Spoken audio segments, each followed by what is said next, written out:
Have you ever been told that if your children hurt you, the best way to get your power back is to go silent?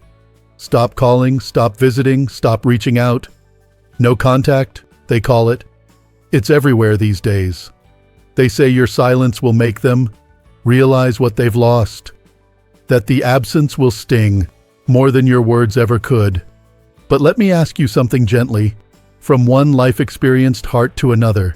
Has silence ever truly healed your pain? Or has it just left you alone with more questions than answers? Maybe your adult child turned cold, distant, or disrespectful.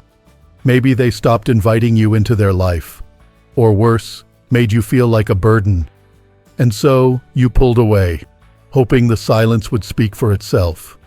Hoping that they'd notice your absence, feel regret, and come back with new eyes. But as the days turned into weeks, and the weeks into months, you began to wonder, what if they don't come back? What if they don't even miss me? That's a heavy place to be. And it's one that too many parents, especially in their later years, find themselves in.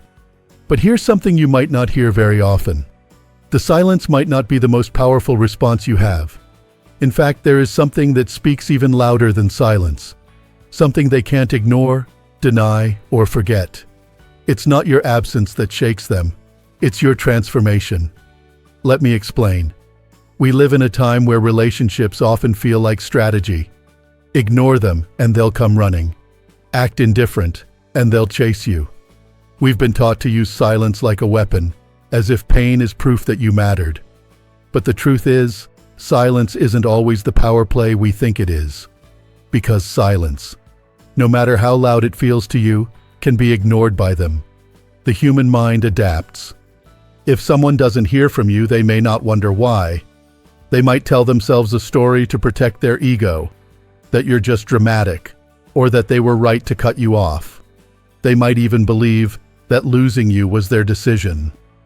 And while you're sitting there holding your silence like a shield, hoping it stirs something in their heart, they may be learning to live without you. That's the hard truth. Silence is not always felt equally. And if it's being used just to provoke guilt, it starts to lose its purpose. But that doesn't mean you don't have power. It just means that power doesn't live in the quiet. It lives in the change. What hurts more than silence is what happens to you while you're quiet. You see, it's not that you stopped speaking, it's that you started growing. And that, my friend, is a transformation no one can ignore. While they're out there, assuming you're stuck in pain or waiting on their return. You're doing something they never expected. You're rebuilding yourself. You're picking up that old journal and writing again. You're walking every morning, not because someone's watching, but because it makes you feel alive. You're reading, learning, breathing, becoming someone who no longer lives in their shadow. That's the kind of shift that sends waves through people, even if you never say a word. Imagine this. They come back one day, expecting to find the version of you who needed them, the one who cried for their attention. But instead, they find someone calm, someone steady, someone whose peace doesn't depend on their approval. That moment, that's the one that cuts deep. Because now, you're no longer a role in their story. You've become your own author. And you didn't do it to hurt them. You did it to heal yourself. You didn't pull away just to make them suffer. You stepped back to rediscover who you are outside of what they gave or withheld. That's what truly breaks their control over you. Not silence, not guilt, but the fact that you rose. You see, every relationship is like a mirror. When someone treats you poorly, they expect you to stay small, to keep reflecting back the version of themselves they're most comfortable with. Someone in control, someone needed. But when you grow, when you stop reacting and start responding with quiet strength, you hold up a mirror they can't bear to look into, because it shows them the truth. They didn't expect you to become someone stronger. And they certainly didn't expect you to become someone who no longer needs what they refuse to give. That reflection, it's powerful. Not because it screams, not because it punishes, but because it reveals. The goal isn't to disappear, so they'll come chasing after you. The goal is to become so whole so centered, that whether they return or not doesn't define your worth anymore. Your new peace, your freedom, your quiet joy. That's what unsettles those who tried to control your narrative. And yes, I know this path isn't easy, especially as we get older. You've already given your heart, your time, your years, and now it feels like you have to give space too? That's not fair. But maybe, just maybe, space isn't a punishment. Maybe it's a gift. A space where you can finally breathe. Not to disappear, but to expand. You're not losing them. You're rediscovering yourself. So if you're holding on to silence like it's your last tool, I invite you to try something even stronger. Build something new in that silence. Let it be a garden, not a grave. Let it be the place where you grow into someone they never saw coming. Not out of revenge, but out of self-respect. Because the truth is, the greatest comeback isn't a return. It's a reinvention. And the real power? It's not in being missed. It's in being unshakably whole, whether they come back or not. Let's keep going. Now picture this. Someone in your life, maybe even your own child, once walked away believing you'd always be there, waiting. They left assuming your world would shrink without them, that you'd sit quietly, checking your phone, hoping for a message that never comes. But instead, they come back and find something else entirely. You didn't shrink. You expanded. That moment, that's what they can't stand. Not because you hurt them, but because your growth shines a light on everything. They refuse to look at in themselves. That's the mirror they can't face. When you change, when you stop reacting the way they expect, when your joy no longer depends on their validation, you force them to confront something uncomfortable. They were wrong about you. Maybe they thought you were weak, that you wouldn't survive without their attention or approval. Maybe they expected your identity to stay wrapped up in being the parent they could take for granted. But when you rise, calmly, quietly, without chasing or proving, you become a mirror. And in that reflection, they see their misjudgment, their lack of gratitude, their inability to see your worth. That's the reflection they'd rather avoid. It's easy to look at someone who stays the same. It's comforting to believe we were right about them. But when someone grows in our absence, when they become peaceful, purposeful, and free, it shakes the foundation of the story we told ourselves about them. Especially when that person is someone we thought we had control over. Let me tell you something. That might sound strange at first, but stay with me. The real sting of walking away from someone isn't realizing they're gone. It's realizing you can no longer reach them. And I'm not talking about a phone call or a visit. I'm talking about emotional reach, influence, power. You see, silence can end. They can text. You can reply. But transformation, that's something they can't undo. And that's what truly hurts. Not that you disappeared, but that when they came back, they found a version of you they no longer knew how to talk to, control, or define. Think of it like a river. You can step into it once, but the next time you try, the current has changed. The water is new. You are new. Time has moved on, and so have you. That's what growth does. It makes going back impossible. And that's what catches people off guard. They think relationships can be put on pause, like you're just frozen in place, waiting. But you're not. You're evolving. You're learning to smile again, for your own reasons. You're building days filled with meaning, not because someone gave you permission, but because you finally realized you don't need it. The greatest discomfort someone feels when they lose you isn't loneliness. It's irrelevance.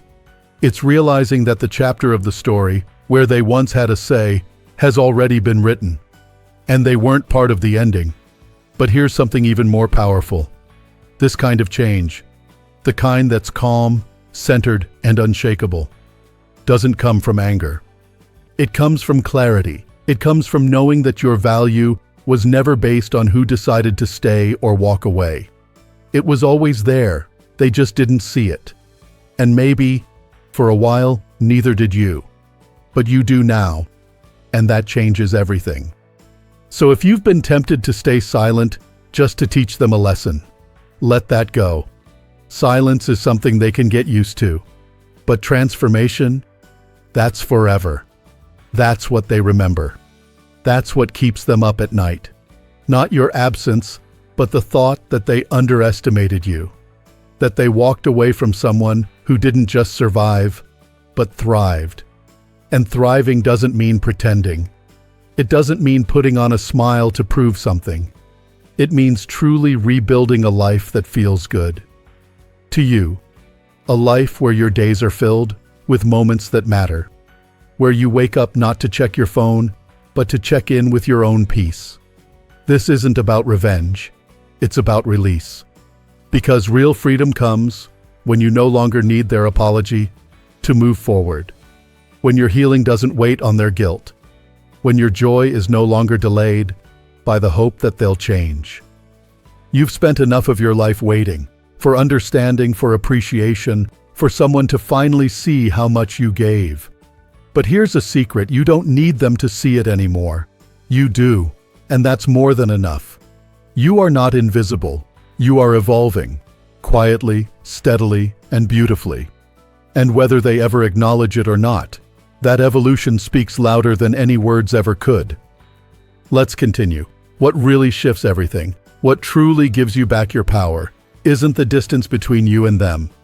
It's the closeness between you and yourself. Because once you stop living to be seen, once you stop waiting for someone else to say, "You matter," you start discovering something deeper. A steady kind of peace. One that doesn't shout. One that doesn't demand anything. One that just is. That's what real strength looks like.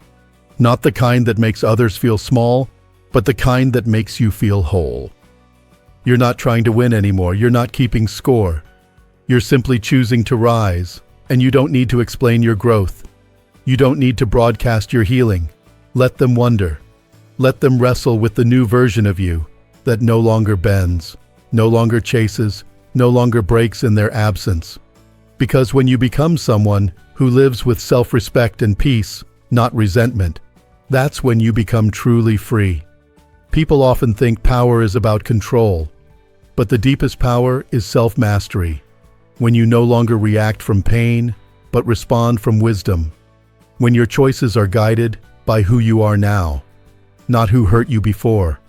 You become thoughtful instead of reactive. You become calm instead of desperate.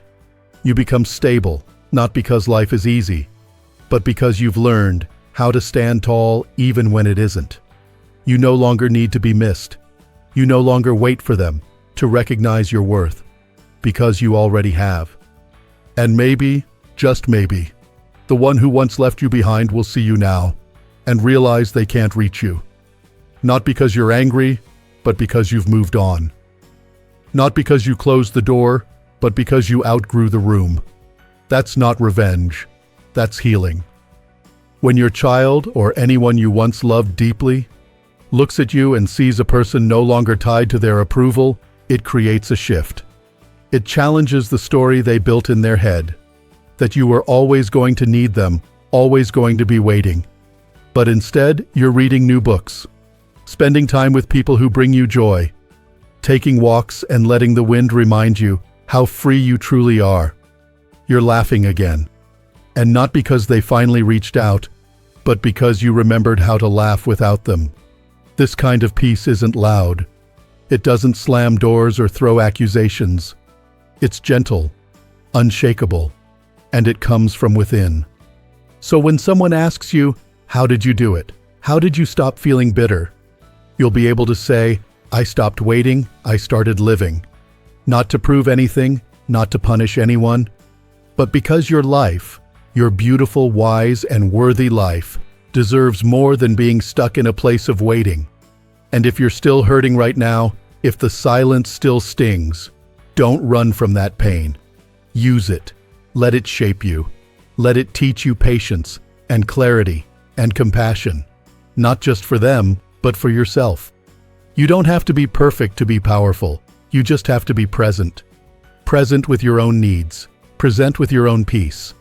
Start by doing something simple today. Pick up that book you've been meaning to finish. Take that walk you've been putting off. Make one small change, not to impress anyone, but to honor the life that still belongs to you. And if they ever come back, if they ever stand at your door wondering if you're still the same, let your presence do the talking. Let your peace speak for you. Let your calm remind them, you didn't disappear. You transformed. You don't need to say, look what I've become. You've become it, and that's more than enough. So if these words spoke to you today, I'd love to hear your story. Have you ever had someone come back into your life and find a completely different version of you? Someone stronger, freer, calmer? Share it in the comments. Your story might be exactly what someone else needs to read today. And if you're on a journey of rebuilding, of reclaiming your peace and your purpose, I want you to remember this. My growth is my silent revenge. Not because it hurts them, but because it frees you. If you found this helpful, please give this video a thumbs up and subscribe to Strong Elderly Life. This is your place for healing, clarity, and wisdom, where we celebrate the strength that comes with age and the quiet power of becoming your truest self. Here's to living your best life, with no regrets, no chasing, just peace. You've earned it.